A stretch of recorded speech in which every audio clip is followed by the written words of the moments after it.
Hello अस्सलाम वालेकुम to everyone. नमस्ते, सत श्री अकाल। वेलकम बैक टू अपना रिएक्शन। मैं हूं दानियाल अहमद, अली रजा सांवल और मैं साजिद महमूद। आज हम जिस वीडियो पर रिएक्ट करने वाले हैं उसका टाइटल है Indians defence budget in 2022। Video start करने से पहले इस वीडियो को ओरिजिनल लिंक और हमारे इंस्टाग्राम की आईडी नीचे डिस्क्रिप्शन में दी हुई। अगर आपने हमारे चैनल को सब्सक्राइब नहीं किया तो जरूर सब्सक्राइब करें और इंस्टाग्राम को और अपने Follow कमेंट्स करें। से भी लाजमी मुस्तफीद करें। अगर आपने हमें कोई वीडियो रिकमेंड करनी हो तो वो कमेंट्स के थ्रू बताएं हमें, बिल्कुल। तो हम उस पर जरूर रिएक्ट करेंगे। तो वीडियो करते हैं स्टार्ट। नमस्कार दोस्तों, स्वागत है आपका हिंदी नॉलेज शो में। तो दोस्तों, भारत की तीनों सेनाओं के लिए और भारत की तमाम डिफेंस इंडस्ट्री के लिए आज का दिन बहुत ही ज्यादा बड़ा है और बहुत ही ज्यादा ऐतिहासिक है, क्योंकि आज भारत सरकार ने न सिर्फ भारतीय सेनाओं की, भारत की डिफेंस इंडस्ट्री की, बल्कि हम जैसे आम नागरिकों की जो डिफेंस को सालों से फॉलो करते आए हैं, उन सब की मांगों को मान लिया है। और इस वीडियो में मैं आपको इन मांगों के बारे में भी बताऊंगा, साथ ही डिफेंस बजट पर भी चर्चा करेंगे, उसके क्या की पॉइंट्स हैं जिनको लेकर चीन पाकिस्तान सतर्क हो गए हैं। तो चलिए बिना टाइम वेस्ट किए वीडियो को शुरू करते हैं। लेकिन सबसे पहले मैं आपको बताऊंगा अपनी फेवरेट चीज।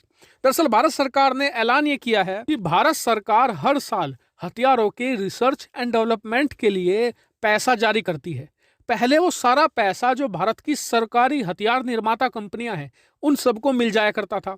फिर वो सरकारी कंपनियां उस पैसे का इस्तेमाल करके नए नए हथियार बनाती थी और नई नई टेक्नोलॉजी में रिसर्च करती थी। लेकिन अब सरकार ने ऐलान ये किया है कि जो रिसर्च एंड डेवलपमेंट का बजट होगा उसका 25% दिया जाएगा भारत की प्राइवेट हथियार निर्माता कंपनियों को, और भारत की जो स्टार्टअप कंपनियां हैं छोटे छोटे, उन्हें दिया जाएगा। अब ये इतनी बड़ी चीज़ क्यों है? ये बड़ी चीज़ इसलिए है क्योंकि जो सारा रिसर्च एंड डेवलपमेंट का पैसा था ना, जिससे नए नए हथियार बनाती थी सरकारी कंपनियां, इनकी स्पीड बहुत स्लो थी। पैसा तो इन्हें मिल जाता था, लेकिन एक हथियार को तैयार करने में इन्होंने 40-40 साल लगाए हैं। सबसे बड़ा उदाहरण है तेजस लड़ाकू विमान, जो इसी पैसे का इस्तेमाल करते हुए बना है और उसे बनने में 40 साल लग गए हैं। वहीं अगर इस प्रोजेक्ट को किसी सरकारी कंपनी की बजाय प्राइवेट कंपनी को दिया गया होता तो ये कुछ ही सालों में बनकर तैयार हो गया होता, क्योंकि आप जानते हैं कि प्राइवेट कंपनियां बहुत तेजी से काम करती हैं। हालांकि आप कहेंगे कि यह बात सरकार को भी तो पता होगी, सरकार प्राइवेट कंपनी से हथियार क्यों नहीं बनाती? तो इसका कारण यह है कि भारत में प्राइवेट हथियार निर्माता कंपनियां ना के बराबर हैं। इसका कारण यह है कि प्राइवेट कंपनियों को भारत में ना तो कोई प्रोत्साहन दिया जाता है, ना ही किसी प्रकार की फाइनेंशियल मदद दी जाती है। जबकि अगर आप अमेरिका में देखेंगे तो उनकी जो बड़ी बड़ी हथियार निर्माता कंपनियां हैं, लॉकहीड मार्टिन, बोइंग, रेथियोन, ये सारी प्राइवेट कंपनियां हैं, और इन्होंने ही F-22 Raptor, B-2 stealth bomber, F-35 जैसे दुनिया के नंबर 1 हथियार तैयार करे हैं, और बहुत ही जल्दी जल्दी तैयार करे हैं। और इन्हीं के दम पर अमेरिका आज इतनी बड़ी सैन्य महाशक्ति है। ये काम भारत भी कर सकता है। बस अब भारत को जितनी भी प्राइवेट कंपनियां हैं उन्हें सपोर्ट देनी होगी, और सरकार ने आज से इसकी शुरुआत कर भी दी है, और इसीलिए इसे इतना बड़ा ब्रेक थ्रू माना जा रहा है। इसके अलावा दूसरी जो सबसे बड़ी घोषणा है वो ये कि इस साल भारतीय सेना जितने भी हथियार खरीदेगी, टेक्नोलॉजी खरीदेगी, टूल्स खरीदेगी, यानी छोटी सी छोटी चीज खरीदेगी, उसका 68% भारतीय होगा। यानी कि अगर भारतीय सेना 2022-23 में 100 रुपए के हथियार खरीदती है तो उसमें से 68 रुपये भारतीय कंपनियों को मिलेंगे, चाहे वो सरकारी कंपनी हो, चाहे भारत की प्राइवेट हथियार निर्माता कंपनी हो। और इससे भारत की डिफेंस इंडस्ट्री और मजबूत होगी, उनके हाथ में पैसा आएगा, और उसी पैसे का इस्तेमाल करके वो इससे भी एडवांस हथियार तैयार करेंगी, और ग्लोबल लेवल पर अमेरिकी कंपनियां, यूरोपियन कंपनियां उनके साथ टक्कर लेंगी। लेकिन अब आ जाते हैं तीसरी और सबसे ज्यादा बड़ी घोषणा पर, भारत का रक्षा बजट। आप सभी जानते हैं कि पिछले साल भारत का रक्षा बजट था $67 बिलियन, यानी कि 67 अरब डॉलर, और ये 4% बढ़ा था पिछले साल। लेकिन आप जानते हैं कि इस साल भारत ने कितना रक्षा बजट बढ़ाया है? लगभग 9% बढ़ा दिया है सीधे ही। अब भारत का रक्षा बजट है $70.2 अरब डॉलर, यानी कि $70.2 बिलियन, और ये बहुत ही मैसिव जंप है। यहां तक कि वर्ल्ड मीडिया भी इस चीज को रिकॉग्नाइज कर रहा है कि चीन के खतरे को देखते हुए भारत ने सीधा 10% अपना बजट बढ़ा दिया है। हालांकि अब कई लोग कहेंगे कि भारत को $100 बिलियन करना चाहिए था, $150 बिलियन करना चाहिए था। तो आपको बता दूं कि भारत करने को तो 500 बिलियन डॉलर भी कर दे, लेकिन फिर भारत कभी भी अमेरिका नहीं बन पाएगा। हम सिर्फ सोवियत यूनियन बनकर रह जाएंगे। मतलब कि इस तरीके से सोवियत यूनियन ने 30-40 सालों तक अपनी सारी संपत्ति, अपना सारा पैसा, सारा एफर्ट अपनी सेना बढ़ाने में लगा दिया। लेकिन जब 30 साल बाद पीछे मुड़कर देखा तो सेना तो बहुत बड़ी बन चुकी थी, लेकिन देश बर्बाद हो चुका था। उसके बाद 1991 में एक बहुत ही बड़ी और ताकतवर सेना होने के बावजूद सोवियत यूनियन का क्या हाल हुआ ये आप सभी जानते हैं। और अमेरिका 245 साल से टिका हुआ है। क्यों? अपनी मजबूत अर्थव्यवस्था के दम पर ही। इसीलिए आप टेंशन मत लीजिए, 70 अरब डॉलर बहुत बड़ी रकम है। पिछले साल आप देख लीजिए, सिर्फ 67 बिलियन डॉलर में ही हमने गलवान घाटी की हिंसा में और उसके बाद चीन को कैसे पटकनी दी। 70 बिलियन डॉलर में तो चीन को हम छका कर रख देंगे। हालांकि आपको बता दूं कि अब से 20-25 दिन पहले खबर आई थी कि भारत का रक्षा बजट 80 बिलियन डॉलर हो सकता है, लेकिन फिर भारत ने 70 बिलियन डॉलर तक सीमित रखा और बचा हुआ पैसा जो है उसे एजुकेशन में, शिक्षा में खर्च किया जाएगा। खास करके जो ग्रामीण इलाके हैं वहां पर डिजिटल स्टडी को बढ़ावा दिया जाएगा और इससे भारत का विकास भी होगा और भारत धीरे धीरे एक बड़ी सैन्य सुपर पावर भी बनेगा। हालांकि इस पूरे बजट पर आपका क्या व्यू पॉइंट है, कमेंट करके जरूर बताएगा। चैनल को सब्सक्राइब कीजिएगा। फिलहाल वीडियो में इतना ही। Thank you very much for watching video ही खत्म यार। ये इतना बजट जो है ये अपने वेपन पे क्यों लगा रहा है यार? इतना देख लो कितना बजट जो है हर साल 4-5% ना इंक्रीज कर रहा है, बढ़ाता ही जा रहा है। अब देखा जाए तो पाकिस्तान और चाइना, पाकिस्तान तो मेन रिवाइवल जो उनका है ना, मेन रिवाइवल जो है उनका, हाँ बेसिकली हम मानते हैं हमारा इंडिया है, वो मानते हैं हमारा पाकिस्तान है, और साथ अब मेन जो रिवाइवल है ना उनका जो बड़ा है वो चाइना है। बिल्कुल, चाइना और पाकिस्तान दोनों उसके खिलाफ इसलिए हैं कि वो चाइना से मुकाबला करना चाहता है। चाइना में बड़ी मंडी है, मार्केट बड़ी है, वहाँ पे कारोबार की अपॉर्चुनिटीज़ बहुत ज़्यादा हैं और चाइनीज़ मसनूआत पूरी दुनिया में फैली हुई हैं। इंडिया चाहता है कि किसी न किसी तरीके से चाइना को मात देकर वो बर्तरी खुद हासिल कर ले।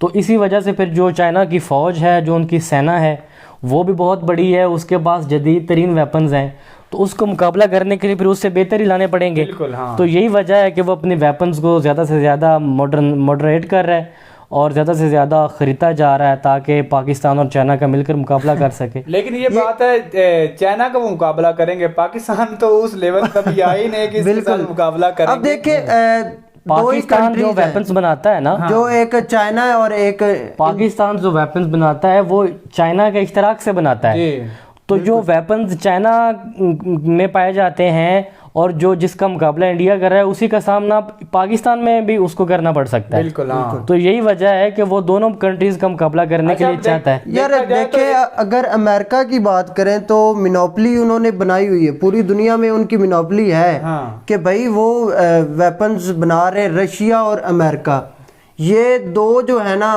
मार्केट, इनकी जो कंपनियां हैं वो भाई बड़ी कमाल की, उन्होंने तो मिनोपली बनाई हुई है, पूरी दुनिया में इनकी मिनोपली है भाई। प्रॉब्लम तो बेसिकली ये है ना कि हथियार खरीदने, बिल्कुल अब हथियार अमेरिका से भी खरीदे जा रहे हैं, रशिया से खरीदे जा रहे हैं।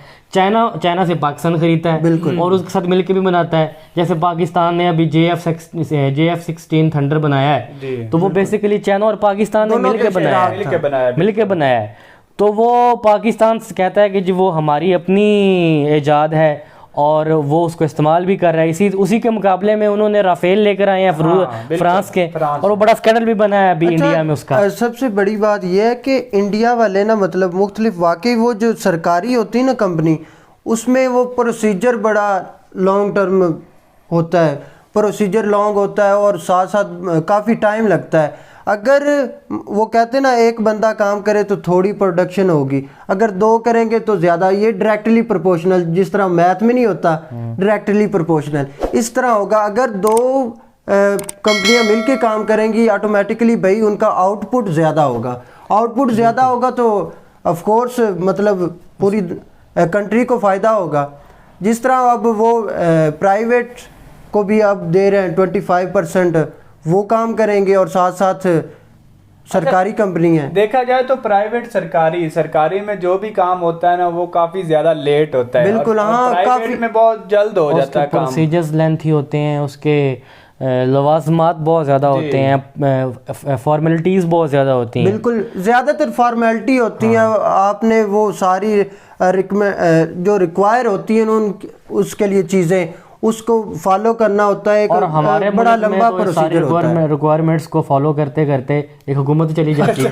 यही बात है ना कि मतलब ये एक मेन इशू है इसमें। और जो प्राइवेट है, प्राइवेट ने भाई अपनी वो खुद मुख्तार होती है, ऑटोनमस होती बॉडी, और खुद वो अपना फैसले करती हैं, उनको किसी के पास नहीं जाना पड़ता।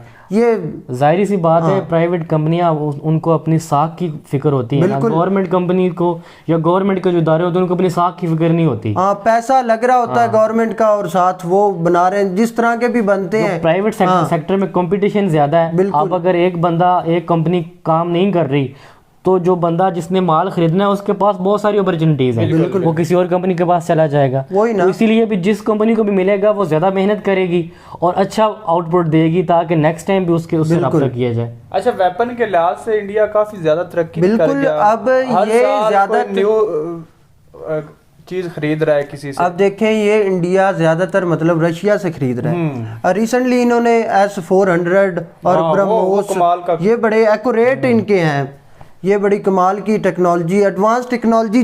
अच्छा, रशिया ने भी रिसेंटली इनको ऑफर किया है। उन्होंने एडवांस टेक्नोलॉजी का मतलब एक्सपेरिमेंट किया है, इंडिया को किया है, और एक्सपेरिमेंट किया और साथ साथ उन्होंने ऑफर जाहिर किया है कि तो ये पैदा होता है ना कि असला तो खरीदा जा रहा है, बिल्कुल, असला पे इस्तेमाल कहाँ पे करना है।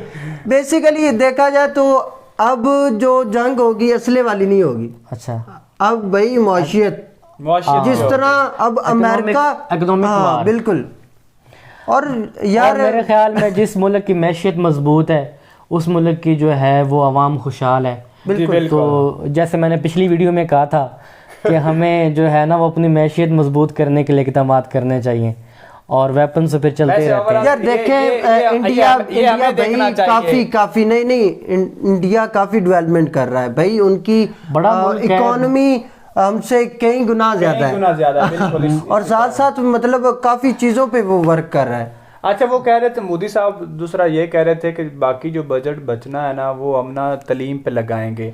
बिल्कुल, ये भी इधर हमारा देख ले 100 आउट ऑफ 100 में से 70% मतलब फौज पे लगता है, हमारी डिफेंस पे लगता है, और 30% जो बचता है वो सारे डिपार्टमेंट जो भी हैं हमारे। और सबसे बड़ा अलमिया ये है, सबसे बड़ा अफसोस ये है हमारी तालीम के ऊपर सबसे कम एजुकेशन जो हमारी है ना वो उसका एक म्यार लग रहा है, तालीम पे भी कम लग रहा है। बिल्कुल, और डिफेंस पे ज्यादा लग रहा है। 30% जो है ना वो तालीम पे लगा रहे हैं। लेकिन उसकी एक मजबूरी है ना पाकिस्तान की भी। अगर इंडिया पाकिस्तान का वन एंड ओनली एनिमी है, दुश्मन है, तो जाहिर बात है अगर इंडिया अपने डिफेंस पे पैसा खर्च कर रहा है तो उसकी मजबूरी है पाकिस्तान की, उसको भी खर्च करना पड़ेगा यार। इसीलिए फिर पाकिस्तान का टोटल बजट में से 70% लग जाता है उसके ऊपर। एक बात बताओ, मतलब ये कंपटीशन चला हुआ है, अदरवाइज कोई बात नहीं। मतलब अपनी डिफेंस के लिए वही मैं पहले जो बात कर रहा था कि मोनोपोली बनाने में ना सारी दुनिया लगी हुई है। उन लोगों को और जो असला बेच रहे हैं वो तो ये चाहते हैं कि ये आपस में लड़ते रहें, हमारा असला बिकता रहे। इंडिया बड़ी मार्केट है। अब देखें, रशिया अगर इंडिया ना खरीदे रशिया से, नहीं आपको बहुत, आप तो पाकिस्तान भी रशिया से खरीद रहा है। हाँ बिल्कुल, तो पाकिस्तान रशिया के साथ जो है वो डिफेंसिव कॉन्ट्रैक्ट कर रहा है। लेकिन सबसे यार ना बड़ी ये बात है कि मतलब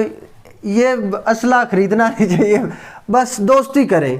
और लोग जो इंडियन और पाकिस्तानी आपस में मतलब मुख्तलिफ जगहों पे अपना प्यार शो करते हैं। दोस्ती तो बहुत ज़रूरी है, अमन बहुत ज़रूरी है। अमन और जो अमन की आशना है उसको प्रमोट करना चाहिए। अच्छा, आपने देखा कि जब से इमरान खान वजीर आजम बना एक दफा भी उसने इंडिया का विजिट नहीं किया, ना मोदी साहब के साथ मुलाकात। वो क्लैशेस चल रहे होते हैं इस तरह के जो इमरान खान जब वजीर आजम बना, इमरान खान ने सबसे पहले इंडिया के जो नवजोत सिद्धू हैं उसको इनवाइट किया है अपनी तरीके बरदारी में। जिस तरह हलफ उन्होंने उठाया था उनको भी इनवाइट किया था। मतलब वो हमेशा ये बात करते जो है ना वो उसने अमन का जेस्चर दिया है, एक कदम उसने आगे बढ़ाया है।